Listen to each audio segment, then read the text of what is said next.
आप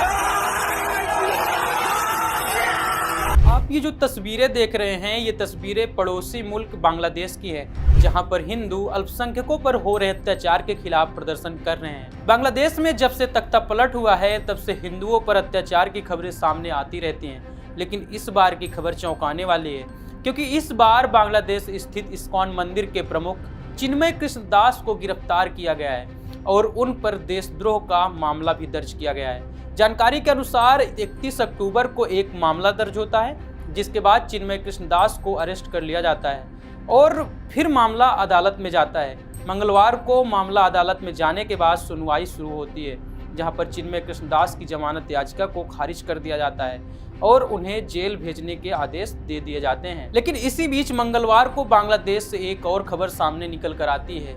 बताया जाता है कि सुरक्षा कर्मियों और हिंदू नेताओं के बीच झड़प होती है और झड़प के दौरान एक वकील की मौत हो जाती है। वहीं स्थानीय मीडिया की माने तो हिंदू नेता को यहां की अदालत ने जमानत देने से इनकार कर दिया था और उन्हें जेल भेज दिया था, जिसके बाद से झड़प हुई और एक वकील की मौत हो गई। वहीं ढाका ट्रिब्यून अखबार की खबर के मुताबिक मारे गए वकील की पहचान 35 वर्षीय सहायक लोक अभियोजक तथा चटगांव जिला बार एसोसिएशन के सदस्य सैफुल इस्लाम के रूप में हुई है।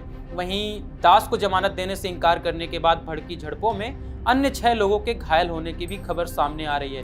लेकिन इस पूरे मामले पर बांग्लादेश के चटगांव वकील संघ के अध्यक्ष नाजिम उद्दीन चौधरी ने कहा है कि प्रदर्शनकारियों ने एक वकील को उसके चैम्बर से पहले खींचा और उसके बाद पीट कर हत्या कर दी। लेकिन इस मामले की शुरुआत होती कहां से है, पहले ये जान लेते हैं। दरअसल चिन्मय कृष्ण दास पर आरोप है कि उन्होंने 25 अक्टूबर को चटगांव के न्यू मार्केट इलाके में बांग्लादेश के राष्ट्रीय ध्वज का अपमान किया था और कहा गया कि एक कार्यक्रम के दौरान बांग्लादेश के राष्ट्रीय ध्वज के ऊपर भगवा ध्वज लहरा दिया गया, जिसके बाद से 25 नवंबर को हजरत शाह जलाल अंतर्राष्ट्रीय हवाई अड्डे से सम्मिलित सनातनी जोत के नेता दास को गिरफ्तार कर लिया गया था। हालांकि अब इस घटना की आग भारत तक भी पहुंचने लगी है। कोलकाता में इस घटना के विरोध में रैली निकाली गई, जिसमें शामिल बीजेपी के समर्थकों ने मशाल लेकर नारे लगाए और दास की रिहाई के लिए मांग भी की। साथ ही भाजपा के स्थानीय नेता ने कहा कि हम दास की तत्काल रिहाई की मांग करते हैं, जिनका एकमात्र दोष यह था कि उन्होंने पिछले कुछ महीनों में बांग्लादेश के कुछ हिस्सों में